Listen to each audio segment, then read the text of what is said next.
Produção antecipada da prova. Seção 2. A produção antecipada da prova é admitida nos casos em que há um fundado receio de que venha a tornar-se impossível ou muito difícil a verificação de certos fatos na pendência da ação. Produção antecipada de prova.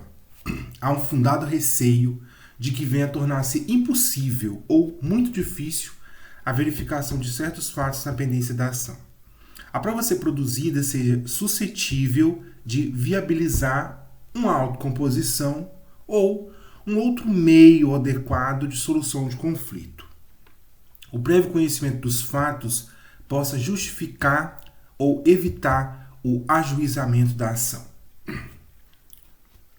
Então, haja fundado receio de que venha a tornar-se impossível ou muito difícil a verificação de certos fatos na pendência da ação, a prova a ser produzida seja suscetível de viabilizar a autocomposição ou outro meio adequado de solução de conflito, o prévio conhecimento dos fatos possa justificar ou evitar o ajuizamento de ação. O arrolamento de bens vai observar o disposto nessa seção quando tiver por finalidade apenas a realização de documentação e não a prática de atos de apreensão.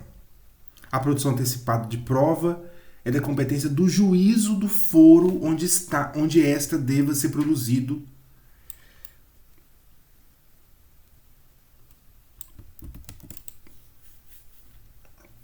A produção antecipada da prova é da competência do foro onde esta deva ser produzida, ou no foro de domicílio do réu.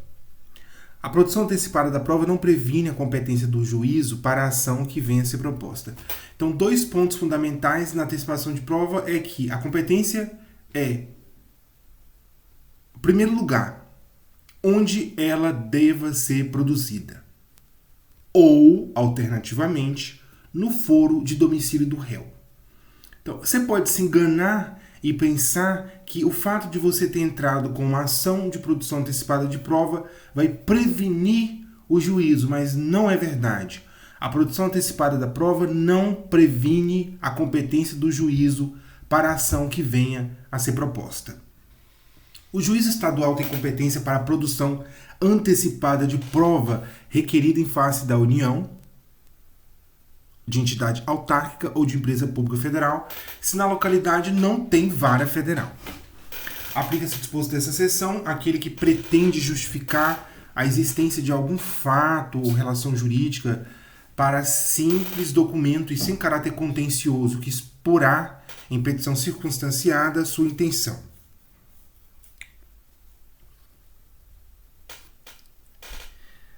Na petição, o requerente vai apresentar as razões que justifiquem a necessidade de uma antecipação de prova, vai mencionar com precisão os fatos sobre os quais a prova há de recair. O juiz determinará de ofício o requerimento da parte, a citação de interessados na produção da prova ou no fato a ser provado, salvo se existente caráter contencioso. O juiz não vai se pronunciar sobre a ocorrência ou inocorrência do fato, nem sobre as respectivas consequências jurídicas. Os interessados podem requerer a produção de qualquer prova no mesmo procedimento, desde que relacionada ao mesmo fato, salvo se a produção conjunta acarretar excessiva demora. Neste procedimento não se admite defesa ou recurso, salvo contra decisão que indeferir totalmente a produção da prova pleiteada pelo requerente originário. Os autos permanecerão em cartório durante um mês para extração de cópias e certidões pelos interessados. Após esse prazo, os autos serão entregues ao promovente da medida. Seção 3. Ata notarial. A existência e o modo de existir de algum fato podem ser atestados ou documentados a requerimento do interessado mediante ata lavrada por tabelião. Dados representados por imagem ou sons gravados em arquivos eletrônicos também podem constar da ata notarial. Seção 4. Depoimento pessoal. Cabe à parte requerer o depoimento pessoal da outra parte e não eu mesmo requerer depoimento de mim mesmo. Então, cabe a uma parte requerer o depoimento pessoal da outra, a fim de que essa seja interrogada na audiência de instrução. Então, cabe à parte requerer o depoimento pessoal da outra parte, a fim de que seja interrogada na audiência de instrução, sem prejuízo do poder do juiz de ordená-lo de ofício. Então, independentemente de requerimento, regra geral, de um modo geral, quem pede o requerimento, quem faz o requerimento de depoimento pessoal da outra parte é a parte adversa. Geralmente é assim. Só que pode ocorrer de ter uma audiência de instrução e o juiz é que ordenar esse depoimento de ofício. Não tem problema. Não é um impeditivo. Se a parte pessoalmente intimada para prestar depoimento pessoal e advertida da pena de confesso não comparecer ou se comparecer e se recusar a depor, o juiz ele pode aplicar essa pena de confesso. É vedado quem ainda não depôs assistir ao interrogatório da outra parte. O depoimento pessoal da parte que reside em comarca, seção ou subseção judiciária, diversa daquela onde tramita o processo, pode ser colhido por meio de videoconferência ou outro recurso tecnológico de transmissão de sons e imagens em tempo real, o que pode ocorrer inclusive durante a realização da audiência de instrução e julgamento. Quando a parte sem motivo justificado ela deixa de responder ao que lhe é perguntado ou emprega respostas evasivas, o juiz, apreciando as demais circunstâncias e os elementos da prova, declarará na sentença que houve uma recusa de depor. A parte responderá pessoalmente sobre os fatos articulados, não podendo servir-se de escritos anteriormente preparados, permitindo-lhe o juiz, todavia, que consulte notas breves, desde que objetivem completar esclarecimentos. A parte não é obrigada a depor sobre fatos criminosos ou torpes que lhe forem imputados, a cujo respeito por estado ou profissão deva guardar sigilo, acerca dos quais não possa responder sem dizer uma própria, do seu cônjuge, de seu companheiro ou de parente em grau sucessível, que coloquem em perigo a vida do depoente ou de seus parentes, né? Essa disposição não se aplica às ações de Estado e de família.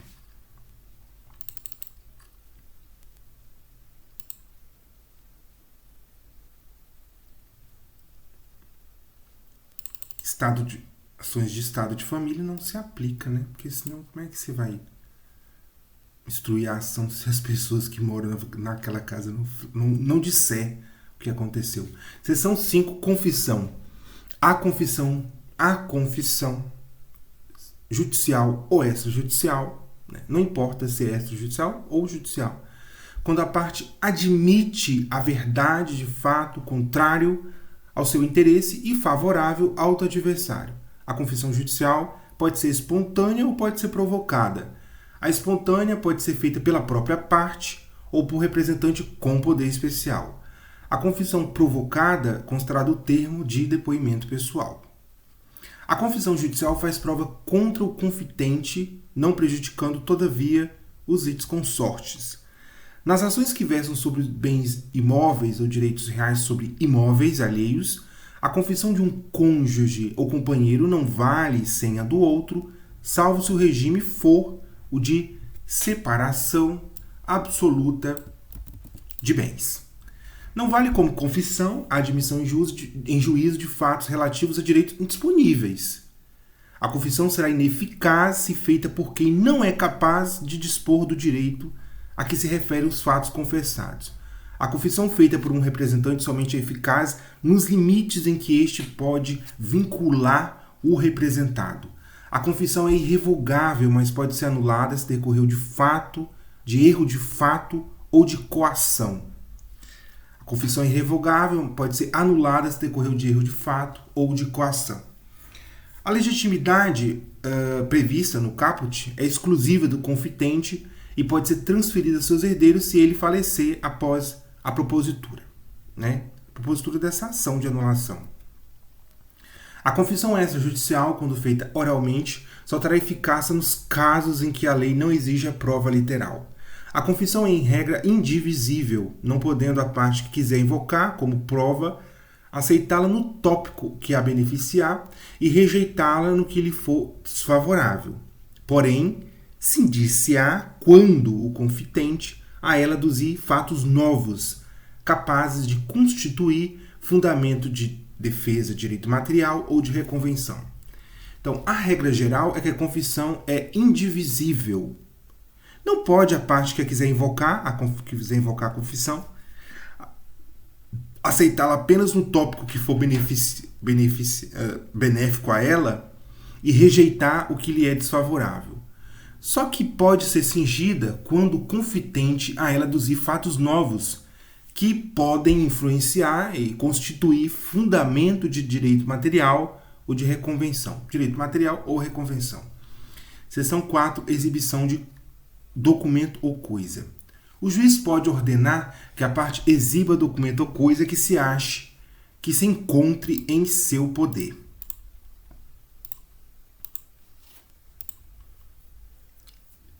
O pedido formulado pela parte conterá a descrição tão completa quanto possível do documento da coisa ou das categorias de documentos ou de coisas buscados. A finalidade da prova com a indicação dos fatos que se relacionam com o documento ou com a coisa e com suas categorias.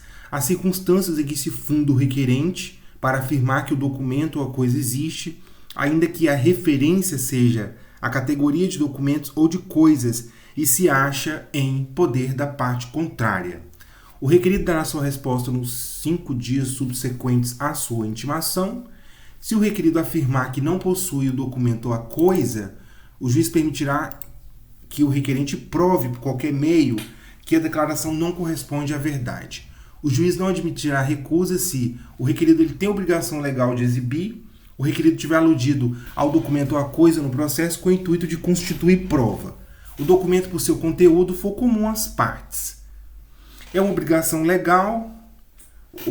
Esse documento ele foi dito no processo com o intuito de constituir prova. No documento, por seu conteúdo, for comum às partes. Ao decidir o pedido, o juiz admitirá como verdadeiros os fatos que, por meio do documento da coisa, a parte pretendia provar se o requerido não efetuar a exibição nem fizer nenhuma declaração no prazo de 5 dias, a recusa for havida por ilegítima.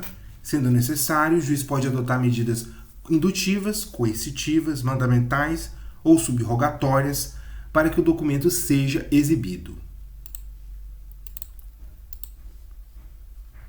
Quando o documento ou a coisa estiver em poder de terceiro, o juiz também pode ordenar a citação desse terceiro para responder no prazo de 15 dias. Se o terceiro negar a obrigação de exibir ou a posse desse documento da coisa, o juiz vai designar uma audiência especialmente para isso, tomando depoimento desse terceiro, bem como das partes, se necessário, os testemunhas, e em seguida proferir sua decisão. Se o terceiro, sem justo motivo, se recusar a efetuar a exibição, o juiz vai ordenar que proceda o respectivo depósito em cartório em outro lugar designado no prazo de 5 dias, impondo ao requerente que o ressarça pelas despesas que tiver. Se o terceiro descumprir a ordem, o juiz expedirá mandado de apreensão, requisitando, se necessário, força policial, sem prejuízo da responsabilidade por crime de desobediência, pagamento de multa e outras medidas indutivas, coercitivas, mandamentais ou subrogatórias necessárias para assegurar a efetivação da decisão. A parte do terceiro se escusam de exibir em juízo o documento à coisa se, concernente a negócios da própria vida da família, sua apresentação puder violar dever de honra, sua publicidade redundar em desonra à parte ou a terceiro, bem como a seus parentes consanguíneos ou afins até o 3º grau, ou lhes representar perigo de ação penal. Sua exibição acarretar a divulgação de fatos a cujo respeito por estado ou profissão devam guardar segredo, subsistirem os motivos graves que, segundo o prudente arbítrio do juiz, justifiquem a recusa da exibição. Houver disposição legal que justifique a recusa da exibição. Se os motivos de que tratam os incisos 1 a 6 disserem respeito a apenas uma parcela do documento, a parte ou terceira exibirá a outra em cartório para dela ser extraída cópia reprográfica de tudo sendo lavrado autocircunstanciado. Seção 7, prova documental, subseção 1, força probante dos documentos. O documento público faz prova não só da sua formação, mas também dos fatos que o escrivão, o chefe de secretaria, o tabelião ou o servidor declarar que ocorreram em sua presença. Quando a lei exigir,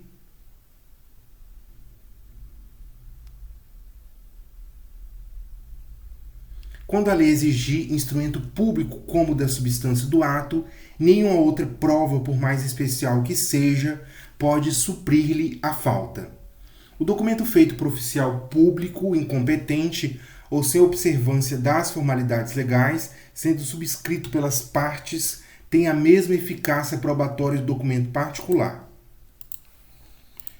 Documento feito por oficial público incompetente ou sem observância... Quando a lei exige instrumento público como da substância do ato, nenhuma outra prova, por mais especial que seja, pode suprir-lhe a falta. Isso aqui tudo bem, já sei de cor. O documento feito por oficial público incompetente ou sem observar as formalidades legais, se for subscrito pelas partes, ele vai ter a mesma... Ele não vai perder completamente a validade. Ele vai ter a mesma eficácia que um documento particular, e não como documento público. As declarações constantes do documento particular escrito e assinado, ou somente assinado, presumem-se verdadeiras em relação ao signatário. Quando, todavia, contém declaração da ciência de determinado fato, o documento particular prova a ciência, mas não o fato em si, incumbindo o ônus de prová-lo ao interessado em sua veracidade. As declarações que constam do documento particular escrito e assinado ou somente assinado, presumem-se verdadeiras em relação a quem assinou. Só que se tiver uma declaração de ciência de determinado fato, o documento particular prova a ciência do fato, mas não o fato em si, incumbindo o ônus de prová-lo ao interessado em sua veracidade.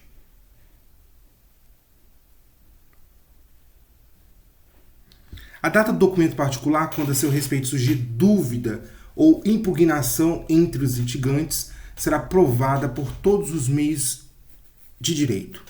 Em relação a terceiros, será considerada a data do documento particular do dia em que foi registrado, desde a morte de algum dos signatários, a partir da impossibilidade física que sobreveia a qualquer dos signatários, da sua apresentação em repartição pública ou em juízo, do ato ou do fato que estabeleça de modo certo a anterioridade da formação do documento. Considera-se autor do documento particular aquele que fez e o assinou, aquele por conta de quem ele foi feito estando assinado, aquele que, mandando compô-lo, não firmou, porque, conforme a experiência comum, não se costumava assinar como livros empresariais e assentos domésticos.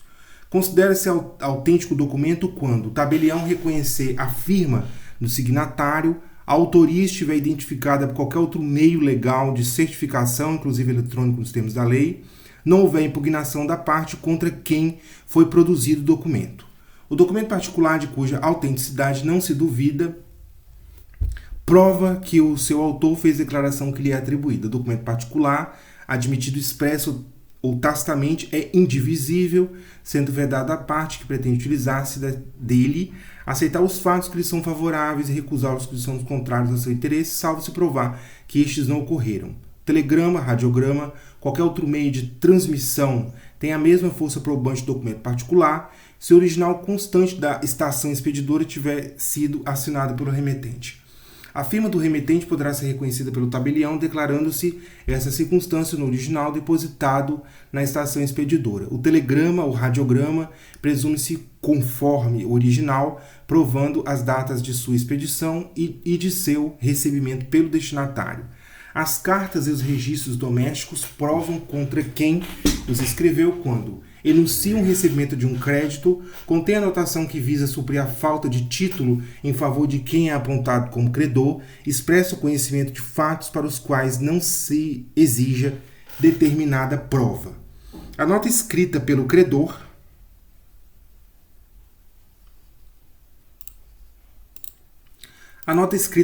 em qualquer parte do documento representativo de obrigação, ainda que não assinada, faz prova em benefício do devedor. Aplica-se essa regra tanto para documento que o credor conservar em seu poder, quanto para aquele que se achar em poder do devedor ou de terceiro.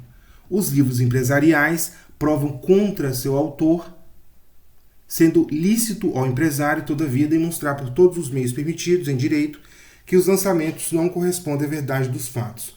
Os livros empresariais que preenchem os requisitos exigidos por lei provam a favor de seu autor no litígio entre empresários. A escrituração contábil é indivisível e se dos fatos que resultam dos lançamentos, uns são favoráveis ao interesse de seu autor e outros lhe são contrários. Ambos serão considerados em conjunto como unidade. O juiz pode ordenar requerimento da parte a exibição integral dos livros empresariais e dos documentos do arquivo, na liquidação de sociedade, na sucessão por morte de sócio, quando e como determinar a lei. O juiz pode de ofício ordenar à parte a exibição parcial dos livros e dos documentos, extraindo-se deles a suma que interessar ao litígio, bem como reproduções autenticadas. Qualquer reprodução mecânica, como a fotográfica, cinematográfica, fonográfica ou outra espécie, tem aptidão para fazer prova dos fatos ou das coisas representadas, se a sua conformidade com o documento original não foi impugnada por aquele contra quem foi produzida. Fotografias digitais extraídas da internet fazem a prova das imagens que reproduzem, devendo, se impugnadas, ser apresentada a respectiva autenticação eletrônica ou não sendo possível, vai realizar a perícia. Se se tratar de fotografia publicada em jornais ou revistas, será exigido um exemplar original, caso impugnada, há felicidade pela outra parte. Aplica-se o disposto neste artigo a forma impressa de mensagem eletrônica. As reproduções dos documentos particulares, fotos ou obtidos por processos de repetição valem como certidões sempre que o escrivão certificar sua conformidade com o original. A cópia do documento particular tem o mesmo valor probante que o original, cabendo ao escrivão, intimadas as partes, proceder à conferência e certificar a conformidade entre a cópia e o original. Fazem a mesma prova que os originais, certidões textuais de qualquer peça dos autos, protocolo das audiências ou outro livro a cargo do escrivão, se extraídas por ele ou sob sua vigência e por ele subscritas. Traslados, certidões extraídas por oficial público de instrumentos ou documentos lançados em suas notas. Reproduções de documentos públicos, desde que autenticadas por oficial ou conferidas em cartório com os respectivos originais. Cópias reprográficas de peças do próprio processo judicial declaradas autênticas pelo advogado sob sua responsabilidade pessoal, não lhe sendo impugnada a autenticidade. Extratos digitais de bancos, desde que atestado pelos seus emitentes sob as penas da lei, que as informações conferem como o que consta na origem. Reproduções digitalizadas de qualquer documento público particular, quando juntado aos autos pelos órgãos da Justiça, MP, auxiliares de Defensoria Pública, auxiliares procuradorias, repartições públicas em geral e advogados, ressalvada a alegação motivada e fundamentada de adulteração. Os originais documentos digitalizados devem ser preservados pelo seu detentor até o final do prazo para a propositura da ação rescisória, ou de ação rescisória, Tratando-se de cópia digital de título executivo extrajudicial, de documento relevante à instrução do processo, o juiz pode determinar seu depósito em cartório ou secretaria. O juiz apreciará fundamentadamente a fé que deva merecer o documento quando em ponto substancial e sem ressalva quando tiver entrelinha, emenda, borrão ou cancelamento. Cessa a fé do documento público particular, sendo-lhe declarada judicialmente a falsidade. A falsidade consiste em informar documento não verdadeiro, alterar documento verdadeiro. Cessa a fé do documento particular quando foi impugnada sua autenticidade, enquanto não se comprovar sua veracidade. Assinado em branco, foi impugnado seu conteúdo por preenchimento abusivo. Será dado abuso quando aquele que recebeu o documento assinado com texto não escrito, no todo ou em parte, formá-lo ou completá-lo por si ou por meio de outrem, violando o pacto feito com o signatário. Incumbe o ônus da prova quando se tratar de falsidade de documento ou de preenchimento abusivo à parte que argue. Se tratar de documento de impugnação da autenticidade, a parte que produziu o documento. Arguição de falsidade. A falsidade deve ser suscitada na contestação, na réplica ou no prazo de 15 dias. A falsidade ela deve ser suscitada na contestação, na réplica ou no prazo de 15 dias, quando a partir da intimação da juntada dos documentos aos autos. Ou vai ser na contestação, ou vai ser na réplica, ou o juiz vai abrir prazo. Uma vez arguida, a falsidade deve ser resolvida como questão incidental, salvo se a parte requerer que o juiz decida como questão principal. A parte arguirá a falsidade expondo os motivos em que funda a sua pretensão e os meios com que provará o alegado. Depois de ouvida a outra parte no prazo de 15 dias, será realizado o exame pericial. Não se procederá ao exame pericial se a parte que produziu o documento concordar em retirá-lo. A declaração sobre a falsidade do documento, quando suscitado como questão principal, constará da parte dispositiva da sentença e sobre ela incidirá também a autoridade da coisa julgada. Prova documental. Produção da prova documental. Incumbe à parte instruir a inicial ou a contestação com documentos destinados a provar suas alegações. Quando o documento constituir reprodução cinematográfica ou fonográfica, a parte deverá trazê-lo nos termos do caput, mas sua exposição será realizada em audiência, intimando-se previamente às partes. É lícito às partes, em qualquer tempo, juntar aos autos documentos novos quando destinados a fazer prova de fatos ocorridos, depois os articulados ou para contrapô-los aos que foram produzidos nos autos. Admite-se também a juntada posterior de documentos formados após a petição inicial ou a contestação, bem como dos que tornaram conhecidos, acessíveis ou disponíveis após esses atos, cabendo à parte que os produzir comprovar o motivo que a impediu de juntá-los anteriormente e incumbindo ao juiz, em qualquer caso, avaliar a conduta da parte de acordo com o artigo 5º. A parte intimada de falar sobre o documento constante dos autos poderá impugnar a admissibilidade da prova documental, impugnar sua autenticidade, suscitar sua falsidade, com ou sem deflagração do incidente de arguição de falsidade, manifestar-se sobre seu conteúdo. Nas hipóteses do 2 e 3, a impugnação deverá ser baseada em argumentação específica, não se admitindo alegação genérica de falsidade.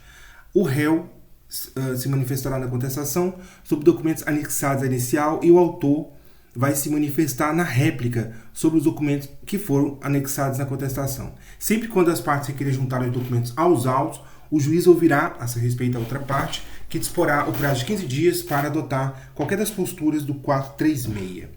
Poderá o juiz, em requerimento da parte, dilatar o prazo para manifestação sobre a prova documental produzida, levando em consideração a quantidade e a complexidade da documentação. O juiz requisitará as repartições em qualquer tempo ou grau de jurisdição, certidões necessárias à prova das alegações, procedimentos administrativos nas causas em que forem interessados a União, os Estados, DF, municípios, entidades da administração indireta. Recebidos os autos, o juiz mandará extrair, no prazo máximo improrrogável de 1 mês, certidões ou reproduções fotográficas das peças que indicar e das que forem indicadas pelas partes e, em seguida, devolverá os autos à repartição de origem. As repartições públicas poderão fornecer todos os documentos em meio eletrônico, conforme disposto em lei, certificando pelo meio que se trata de extrato fiel do que consta em seu banco de dados ou um documento digitalizado. Documentos eletrônicos. A utilização de documentos eletrônicos no processo convencional depende de sua conversão à forma impressa e a verificação de sua autenticidade. O juiz apreciará o valor probante do documento eletrônico não convertido, assegurando às partes o acesso ao seu teor. Serão admitidos documentos eletrônicos produzidos e conservados com observação da legislação específica. Prova testemunhal, admissibilidade da prova testemunhal. A prova testemunhal é sempre admissível, se a lei não dispor de modo contrário. O juiz interferirá em questão de testemunho sobre fatos que já foram provados por documentos ou pela confissão da parte, que só por documento ou por prova pericial poderem ser provados. Nesse caso, não tem oitiva de testemunha. Nos casos em que a lei exigir prova escrita da obrigação, é admissível a prova testemunhal quando houver começo de prova por escrita emanada da parte contra a qual se pretende produzir. Também se admite a prova testemunhal quando o credor não pode ou não podia, moral ou materialmente, obter a prova escrita da obrigação em casos como de parentesco, de depósito necessário ou de hospedagem em hotel ou em razão das práticas comerciais do local onde contrariada a obrigação. É lícito a parte provar com testemunhas, nos contratos simulados, a divergência entre a vontade real e a vontade declarada. Nos contratos, em geral, os vícios de consentimentos. Contratos simulados, divergência entre a vontade real e a vontade declarada. Contratos, em geral, vícios de consentimento. Podem depor como testemunhas todas as pessoas, exceto incapazes, impedidas ou suspeitas. Quem são incapazes? Interdito por enfermidade ou deficiência mental, que, acometido por enfermidade ou retardamento mental, tempo em que ocorreram os fatos, não podia discerni-los ou, ao tempo em que deve depor, não está habilitado a transmitir as percepções. O que tiver menos de 16 anos, cego, surdo, quando a ciência do fato depender dos sentidos que lhes faltam, são impedidos cônjuge, companheiro, ascendentes, descendentes, qualquer grau, colateral até terceiro grau, de alguma das partes, consanguinidade e afinidade, salvo se exigir o interesse público ou tratando-se de causa relativa ao estado da pessoa, não puder obter, de outro modo, a prova que o juiz repute necessária ao julgamento do mérito. O que é parte na causa? O que intervém em nome de uma parte como tutor, o representante legal da pessoa jurídica, o juiz, o advogado e outros que assistam ou tenham assistido às partes. Suspeitos, inimigo da parte, amigo íntimo, ou que tem interesse no litígio.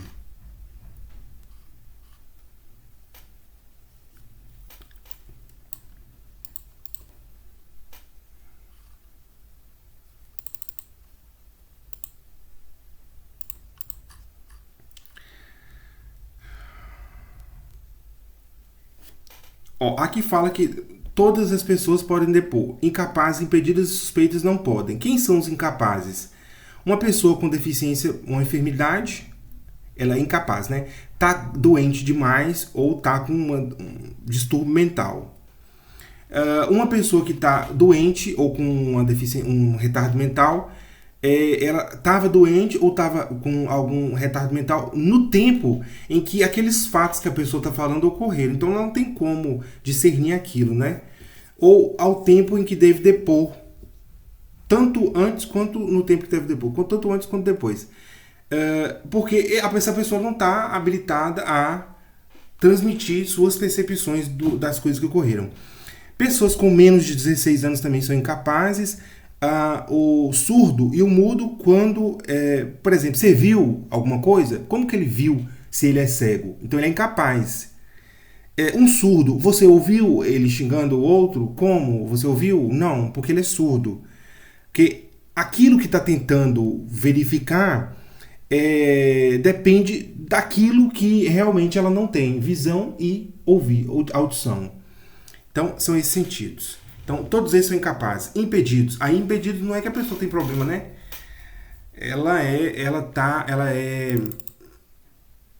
Ela tem alguma coisa, alguma relação, alguma coisa. Bora lá. Impedidos. Impedidos são o marido, a esposa, né, o filho, né, o sobrinho, em qualquer grau e o colateral. Até o terceiro grau, né, vai pegar. De alguma das partes. O autor que colocou uma testemunha que é seu sobrinho, não vai rolar. Consanguinidade e afinidade, salvo se exigir o interesse público. Se exigir o interesse público ou tratando-se de causa relativa ao estado da pessoa. Interesse público, estado da pessoa. Não se puder, de outro modo, obter a prova que o juiz repute necessária para o julgamento da prova. Então, ele vai usar o impedido a si mesmo, porque não tem outro jeito.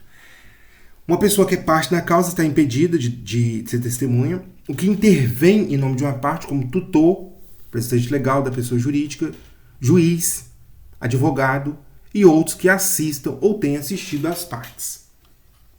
Suspeitos. Inimigo da parte ou amigo íntimo. Tem interesse no litígio, são suspeitos. Sendo necessário, o juiz pode admitir o depoimento de testemunhas menores impedidas ou suspeitas. Já foi falado, né? Se é necessário, o juiz ele pode admitir o depoimento de testemunhas menores. Esses depoimentos eles vão ser prestados independentemente de compromisso e o juiz vai atribuir o valor que ele vê que cabe ali naquele processo. A testemunha não é obrigada a depor sobre fatos que lhe acarretam grave dano, bem como ao seu cônjuge, companheiro, parentes consanguíneos em reto colateral até o terceiro grau, cujo respeito por estado de profissão deve guardar sigilo. Salvo disposição especial em sentido contrário, as testemunhas devem ser ouvidas na sede do juízo. Quando a parte ou testemunha for, por enfermidade ou outro motivo relevante, tiver impossibilidade de comparecer, mas não de prestar depoimento, o juiz designará, conforme circunstâncias, de hora para inquiri-la. Prova testemunhal. O rol de testemunhas ele vai conter, sempre que possível, o nome, a profissão, estado civil, idade, CPF, identidade, endereço da pessoa e também se ela trabalha, com endereço de trabalho. Depois de apresentado esse rol, a parte só pode substituir o testemunha que morrer ou que estiver doente e não tem condição de depor. que mudou da residência do local do trabalho e não foi mais encontrada. Quando for arrolado como testemunho juiz da causa, ele vai se declarar impedido se ele tem conhecimento de fatos que possam influir na decisão, caso em que será vedado a parte que incluiu no rol desistir do seu depoimento.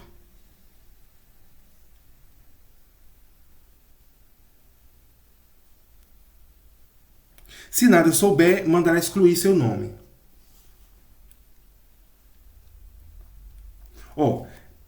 A parte arrolou um juiz da causa como testemunha, né? Ele vai se declarar impedido, porque como é que ele vai depois julgar ao mesmo tempo? Não vai dar certo. Porque ele sabe que ele tem conhecimento, mas ele não vai dizer nada porque ele está impedido. Ele vai, se tiver conhecimento dos fatos que posso fazer decisão, estou impedido, não posso falar nada. E aí a parte não vai poder desistir do depoimento dele. Então o depoimento vai acontecer, só que vai estar com impedimento. Então vai perder uma testemunha. Agora, se ele não sabe nada, a parte, o próprio juiz vai mandar excluir o nome dele daquele processo porque ele não sabe. As testemunhas depõem na audiência de instrução e julgamento perante o juiz da causa, exceto as que prestam depoimento antecipadamente, as que são inquiridas por carta. A oitiva de testemunha, que residir em comarca, seção, subseção diversa daquela onde tramita o processo, poderá ser realizada por meio de videoconferência ou outro recurso tecnológico de transmissão e sons, poderá ocorrer inclusive durante a audiência de instrução e julgamento. Os juízes deverão manter equipamento para transmissão e recepção de sons, imagens e tal.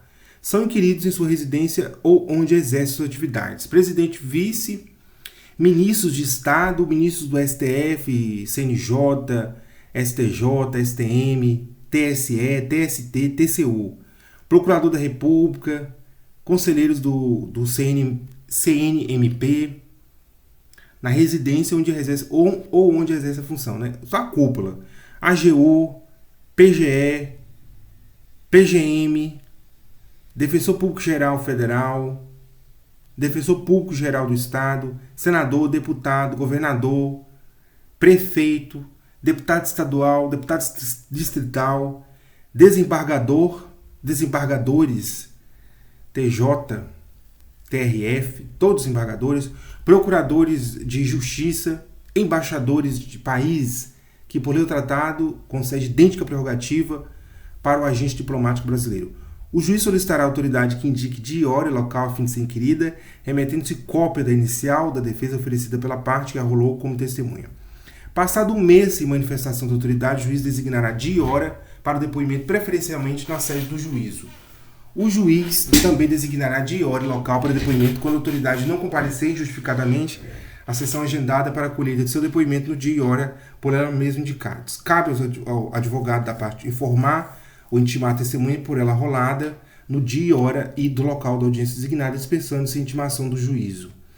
A intimação deverá ser realizada por carta com AR, cumprindo ao advogado juntar aos autos com antecedência de pelo menos 3 dias da data da audiência, cópia da correspondência de intimação, comprovante de recebimento.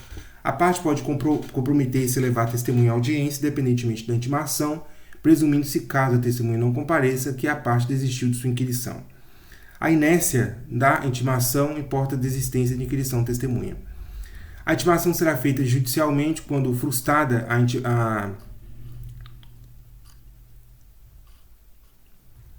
não deu certo por AR, a necessidade for devidamente demonstrada ao juiz, figurar no rol de testemunha servidor público, militar, o juiz ele vai requisitar ao chefe da repartição o comando, né, que a pessoa servir. A testemunha houver sido arrolada pelo MP ou pela Defensoria Pública. Ó. Testemunha for uma daquelas previstas no 454, testemunha foi intimada, deixou de comparecer sem motivo justificado, será conduzida e responderá pelas despesas do adiamento. O juiz inquirirá testemunhas separadas sucessivamente, primeiro do autor, depois do réu, providenciará para que uma não ouça depoimento das outras. O juiz pode alterar a ordem estabelecida se as partes concordarem. Antes de depor, a testemunha será qualificada, declarará, confirmará seus dados, informará se tem relação de parentesco ou não, né, com a parte ou tem interesse no processo. Ela está a parte contrária da testemunha, arguindo de incapacidade, a contradita. Isso que vai lá para o processo de trabalho também. A parte pode contraditar a testemunha, vai arguir incapacidade, impedimento, suspeição, Caso a testemunha negue os fatos serão imputados, vai provar contradita com documentos testemunhas até 3 apresentados no ato e inquiridas em separado. Sendo provados ou confessados os fatos, o juiz dispensará a testemunha ou lhe tomará o depoimento como informante. Na contradita, vai arguir incapacidade ou impedimento de suspeição. Caso a testemunha negue os fatos que são imputados, provar contradito com documentos de testemunhas apresentados. A testemunha falar que não é verdade, a pessoa que está dizendo aquilo, ela pode provar o que ela está falando, que é a contradita, com documentos ou outros testemunhas de até 3, apresentados num ato inquiridos em separado. A testemunha pode requerer ao juiz que escuse de depor, alegando os motivos previstos nesse código, e o juiz vai decidir de plano ou pôs ouvidas às partes. Ao início da inquirição, o testemunha prestará o compromisso de dizer a verdade do que souber perguntado. O juiz advertirá a testemunha que incorre em sanção penal que faz informação falsa, cala ou oculta a verdade. Perguntas serão formuladas pelas partes diretamente à testemunha, começando pela que arrolou, não admitindo o juiz aqueles que puderem induzir a resposta, não tiverem relação com as questões de fato objeto da atividade probatória ou importarem repetição de outra já respondida. O juiz poderá inquirir a testemunha tanto antes quanto depois da inquirição feita pelas partes. As testemunhas devem ser tratadas com urbanidade, não se fazendo perguntas ou considerações impertinentes, capciosas ou vexatórias.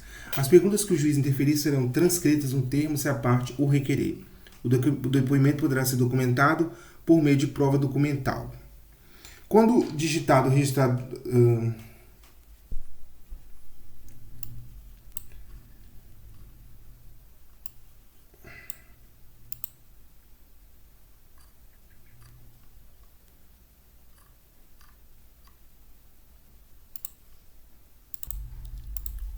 As perguntas são formuladas pelas partes diretamente testemunha, começando pela que arrolou, não admitindo o juiz, aquelas que puderem induzir a resposta não tiverem relação com as questões de fato objeto da atividade probatória ou importar a repetição de outra já respondida. O juiz pode inquirir a testemunha tanto antes quanto depois da inquirição feita pelas partes. As testemunhas devem ser tratadas com humanidade, não sendo permitido fazer perguntas e considerações pertinentes.